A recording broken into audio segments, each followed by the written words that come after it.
Fala, minhas autarquias! Estamos aí mais uma vez para a gente estudar agora sobre propriedade coligativa. E aí, pessoal, não vamos perder o foco, certo? Foco no Enem, foco na rotina de estudo, apesar dessa atividade aí, né, em casa, mas vamos manter o foco do estudo, que é sempre importante. E hoje, pessoal, a gente vai comentar sobre propriedade coligativa.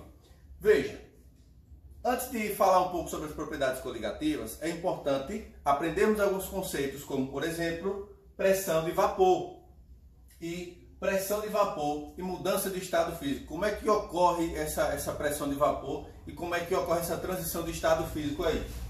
Por fim, nós estudaremos as propriedades coligativas, que são elas: tonoscopia, crioscopia, ebulioscopia e osmose ou pressão osmótica.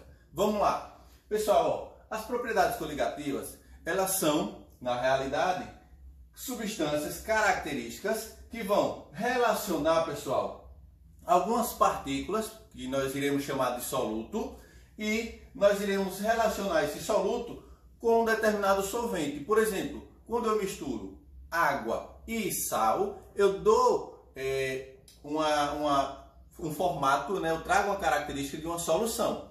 Porém, essa substância, a água e sal, a água e açúcar, elas são substâncias solúveis em água. O sal, o açúcar, porém, algumas delas, né, algumas substâncias não conseguem se dissolver em água facilmente assim, certo? Não são solúveis. E aí, para isso é importante nós entendermos um pouco como é que funciona essa adição de soluto e se esse soluto é ou não volátil. Vamos lá. Para a gente entender um pouquinho melhor sobre a pressão máxima de vapor. Pessoal, veja só, a pressão máxima de vapor é o equilíbrio quando eu tenho uma substância na fase líquida ou na fase gasosa. Então, o equilíbrio entre essas duas situações, entre essa fase líquida e gasosa, eu denomino pressão de vapor. Então, ó, perceba que aqui na figura eu tenho parte da substância água no estado líquido e parte no estado de vapor, no estado de gás. Só que perceba que eu tenho, ó, um equilíbrio aqui. Esse equilíbrio ele é causado justamente pela pressão. Quem é essa pressão? A pressão máxima de vapor, certo? Então, na medida que a quantidade de moléculas do estado de vapor estão passando para o estado líquido, partículas do estado líquido também estão passando para o estado de vapor. O que é que está acontecendo aqui? Imagine vocês, se 10 moléculas de água no estado de vapor passam para o estado líquido, 10 moléculas do estado líquido também passam para o estado de vapor. Então eu tenho um equilíbrio. A quantidade que sai para um estado é a quantidade que retorna também para esse mesmo estado físico, certo? Vamos lá. Entendendo um pouquinho melhor, como é que procede essa pressão máxima de vapor da água, pessoal? Se vocês observarem aí, o gráfico ele retrata um trecho sobre temperatura e pressão. O que é que significa isso? A 0 grau, você tem uma pressão máxima aí de vapor, lembrando que aqui está em milímetro de mercúrio, de 4,6. Só que a água, pessoal, a água ela só ferve a 100 graus, ela só entra com o ponto de ebulição em 100 graus. Então, ó, em 100 graus, eu vou ter aí 760 milímetros de mercúrio, que para a gente é a mesma coisa que um ATM, certo? Então, cuidado com isso daí. Então, a água ela só consegue chegar na pressão máxima de vapor quando ela atinge 100 graus e uma pressão de 760 milímetros. Agora, como é que eu posso identificar isso daí? Cada substância ela vai ter uma pressão máxima de vapor específica. Veja, fatores que alteram a pressão máxima de vapor de um líquido. Por exemplo, a natureza desse líquido, se ele é um líquido volátil, se não é, né? Então isso vai influenciar. No gráfico nós temos aqui um exemplo, né, de 3 substâncias: o éter, o álcool etílico e a água. Perceba que eu estou numa pressão de 760 milímetros de mercúrio ou um ATM, a mesma coisa. Então, ó, a 35 graus, o éter ele já vai começar a evaporar. Então, ele atinge a temperatura, a pressão máxima de vapor a 35 graus. O álcool, a 78 graus, ele já começa também a evaporar. Então, ele já atingiu a pressão máxima de vapor. E a água ele só vai atingir a pressão máxima de vapor quando chegar em 100 graus, certo? Aí agora vamos falar especificamente das propriedades coligativas. Veja, a primeira delas, pessoal, a tonoscopia. O que é que seria essa tonoscopia? Observe aqui, ó, duas situações. Uma que eu tenho a água pura, né? E aí partículas estão saindo do estado líquido para o estado gasoso. E outra situação, né, que eu tenho aqui, ó, água e açúcar. Então, água com um outro soluto. Perceba que o que é que vai acontecer? Na medida que eu adiciono esse soluto, adiciono o açúcar, a pressão ela tende a diminuir. Então, ó, o que é que seria a tonoscopia? Vai ser o abaixamento da pressão de vapor de um líquido quando é adicionado um soluto não volátil. Então, esse soluto ele não consegue se transformar aí, em um gás, certo? Então, professor, mas aí ficou complicado de entender. Observe, pessoal. Imagine a água fervendo aqui. Quando essa água está iniciando o processo de fervura e eu jogo açúcar dentro, o que é que acontece? Essa fervura ela cessa. É isso que está acontecendo. A tonoscopia ela está agindo ali. Porque eu adicionei um soluto na água que estava fervendo e aí, por conta disso, o que é que aconteceu? Eu tenho aí um abaixamento dessa pressão máxima de vapor. Estava em 100 graus, só que aí essa temperatura abaixa, né? Vai para mais ou menos 92 e aí precisa atingir uma nova temperatura de ebulioscopia, né? de ebulição, para que essa solução ela consiga ferver novamente. Aqui está um gráfico de como é que a gente poderia representar esse processo tonoscópico. Aqui eu teria um solvente puro, onde quando ele atingisse o ponto P2, uma pressão P2, que seria equivalente a 100 graus, ele iria tranquilamente aí, entrar no processo de ebulição, né? Passar para outro estado físico. Já no ponto P, é a variação. Então, quando eu adiciono o soluto, o que é que vai acontecer aqui? Essa pressão que estaria em 100 graus, ela tende a diminuir, porque eu adicionei esse soluto. Então, uma forma de representar aí a tonoscopia graficamente seria isso, né? Eu vou diminuir a temperatura aí da pressão máxima de vapor, certo? Um outro fator é a ebulioscopia. Observe o seguinte, pessoal. O que é ebulioscopia? Ebulioscopia vem de ebulição. O nome já está dizendo, ó, é o aumento da temperatura de ebulição de um solvente provocado pela adição de um soluto não volátil. O que é que isso quer dizer especificamente? Veja, pessoal, a água ela precisa atingir 100 graus para que ela comece a entrar no processo de ebulição, correto? Certo. Só que tem um detalhe. A água ela só vai passar para o processo de ebulição se ela estiver pura. Nesse caso, se eu só tenho água pura, em 100 graus ela vai passar para o processo de ebulição. Só que quando eu adiciono qualquer outro soluto, exemplo, água e sal, água e açúcar, a temperatura que seria de 100 graus para que a água evaporasse precisa ser maior. Então, ó, observe no exemplo. A água pura atingiu 100 graus, vai começar a ferver. No segundo exemplo, quando eu adiciono glicose, eu vou precisar de uma temperatura não mais de 100 graus, agora de 100,26. Isso porque eu adicionei meio mol, uma concentração muito pequena desse soluto que é a glicose. Se eu adicionar uma quantidade de soluto maior, eu vou precisar de uma temperatura maior. Então, se eu pego aí 3 gramas, por exemplo, de açúcar e jogo na água que estava fervendo, eu vou precisar de uma temperatura de 102, 103, até 105 graus. Vai depender aí da quantidade de soluto que eu estou adicionando, certo? Ebulioscopia.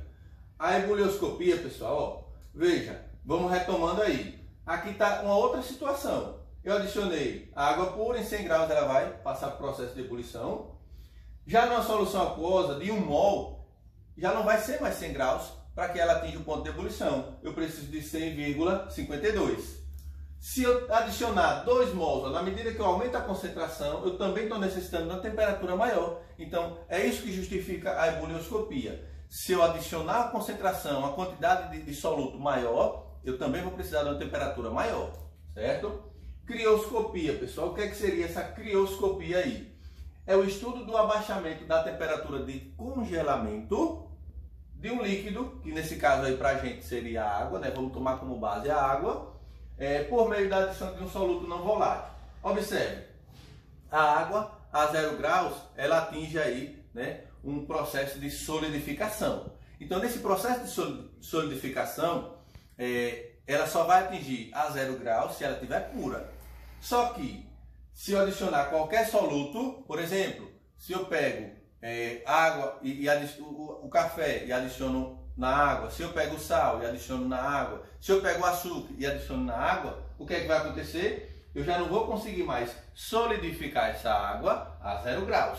Ela só vai conseguir se solidificar se eu atingir uma temperatura ainda menor que 0 graus. Menos 1, menos 2, vai depender da quantidade. Então eu estou necessitando abaixar ainda mais essa temperatura de congelamento. A 0 graus eu não consigo mais congelar a água se ela não estiver pura. Se ela estiver pura, ela congela naturalmente a 0 graus.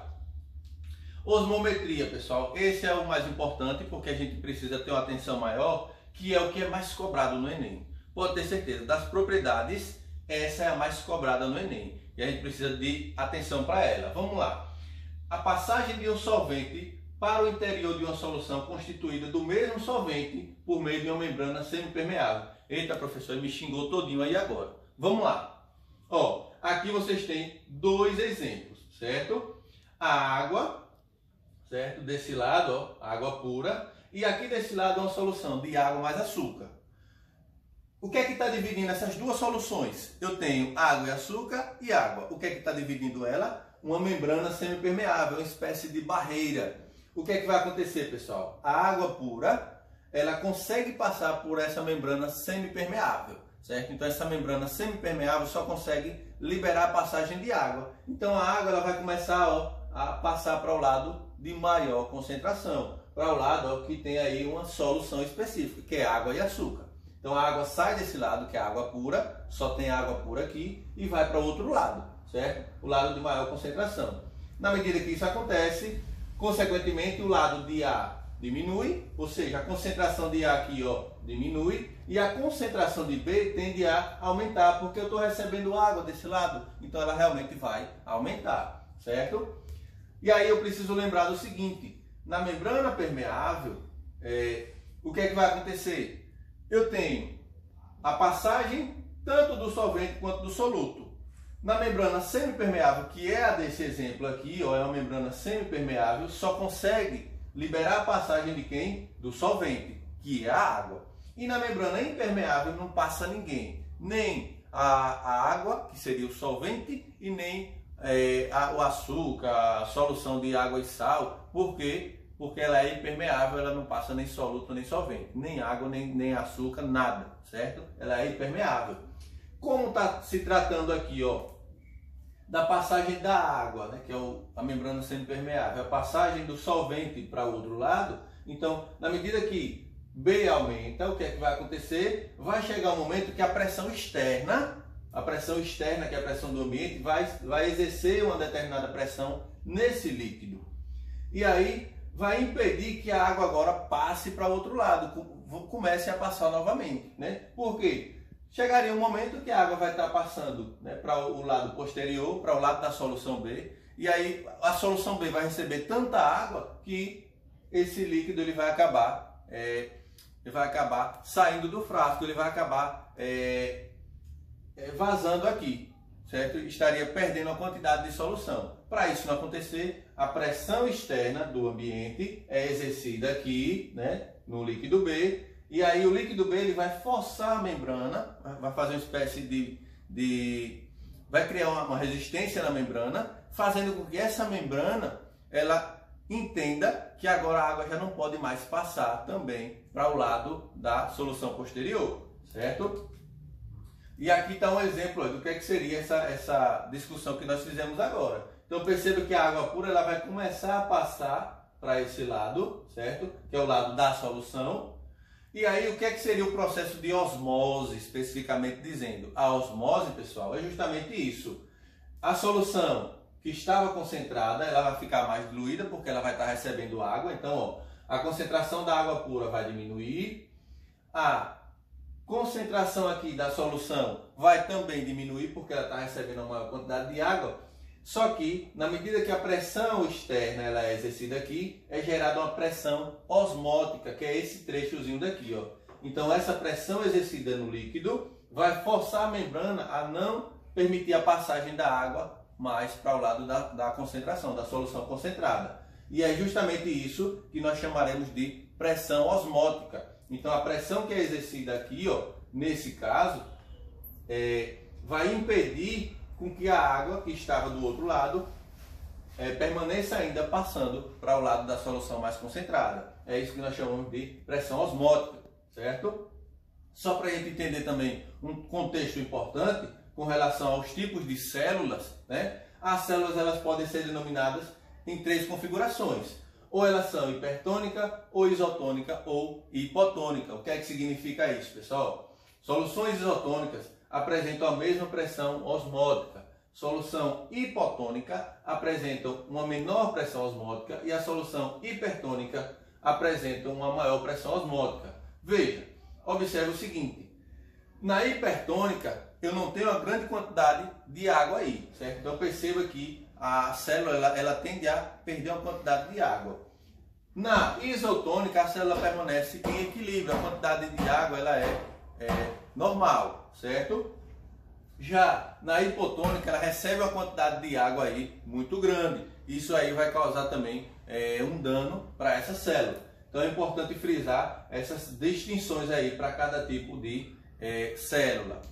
Agora, pessoal, vamos praticar um pouco. Como é que essas questões de propriedade coligativa podem cair no vestibular? Veja, a crioscopia é uma técnica utilizada para determinar a massa molar de um soluto através da diminuição da temperatura de solidificação de um líquido, provocada pela adição de um soluto não volátil. Por exemplo, a temperatura de solidificação da água pura é 0 grau. Nós falamos sobre isso. Mas, ao se referir a uma solução aquosa de 10% de cloreto de sódio, a solidificação ocorrerá a -2. A adição do soluto não volátil a um líquido provoca... A pergunta é o seguinte, ele quer saber o que, pessoal? A água pura, a 0 graus, ela vai solidificar. Se eu adiciono água e sal, que é o que ele está falando aqui, ó, cloreto de sódio, se eu pego o sal e adiciono aí 10% de sal nessa solução, a temperatura de solidificação agora vai sair de 0 para -2. Por que isso acontece? Então nós temos as alternativas, ó. Nenhuma alteração na pressão de vapor, errado. O aumento da pressão de vapor desse líquido, errado também, não vai aumentar, né, a pressão de vapor. O aumento da temperatura de solidificação desse líquido também não vai aumentar a temperatura de solidificação, ela está diminuindo, está saindo de 0 para -2. Como é que está aumentando a temperatura? A diminuição da temperatura de ebulição desse líquido, nós não estamos querendo saber o processo de ebulição, certo? O que está errado é só esse nomezinho, ó. Se ele colocasse a diminuição da temperatura de solidificação, estaria coerente aí, né? Mas a gente não está falando de ebulição, estamos falando de solidificação, está aqui na questão. Então a alternativa correta seria aí letra E, ó, a diminuição da pressão de vapor desse líquido. Então na medida que eu adiciono esse soluto não volátil, a pressão ela tende a diminuir, certo? Aqui tem uma outra questão para discutirmos, ó. Comparando duas panelas simultaneamente sobre 2 queimadores iguais de um mesmo fogão, observa-se que a pressão dos gases sobre a água fervente na panela de pressão fechada é maior que aquela sobre a água fervente numa panela aberta. Nessa situação, e se elas contêm exatamente as mesmas quantidades de todos os ingredientes, podemos afirmar que, comparando com o que ocorre na panela aberta, o tempo de cozimento da panela de pressão fechada será, veja, a situação agora é o seguinte, a panela está trabalhando em uma determinada pressão, só que esse recipiente ele está fechado. Se ele estiver fechado, o que é que vai acontecer aqui, pessoal? Ó, nesse caso, o tempo de cozimento, o tempo que vai levar para cozinhar o alimento em uma panela fechada, vai ser maior, vai ser menor, então vocês têm que ter em mente isso. Vai ser igual, como se a panela estivesse aberta, como é. Então, ó, letra A, ele diz que vai ser menor, pois a temperatura de ebulição será menor. Vai ser menor, pois a temperatura de ebulição será maior. Vai ser menor, pois a temperatura de ebulição não varia com a pressão. Errado, vai variar sim, a pressão e a temperatura elas são diretamente proporcionais. Vai ser igual, pois a temperatura de ebulição independe da pressão. Está errado, acabei de citar isso, né? Maior, pois a pressão será maior. Não. A resposta correta, pessoal, a alternativa letra B. ela vai ter um tempo de cozimento menor. Por quê? Porque a temperatura de ebulição será maior. Quanto maior a pressão, maior também a temperatura, certo? Cuidado com isso aí. E aí, pessoal, para a gente finalizar, a última questão: 2 frascos abertos, um contendo água pura, frasco A, e o outro contendo o mesmo volume de uma solução aquosa concentrada de sacarose, frasco B. São colocados em um recipiente que, a seguir, é devidamente fechado. É correto afirmar, então, que, decorrido um longo período de tempo, então entenda a lógica. Eu peguei um frasco A, coloquei somente água, peguei um frasco B e coloquei, além da água, sacarose, o açúcar propriamente dizendo, né? Depois de um determinado tempo que esses recipientes vão estar fechados, o que é que vai acontecer nessas situações aí, pessoal? Aí, o que ele quer saber na questão. Veja, os volumes dos líquidos dos frascos A e B não apresentam alterações visíveis.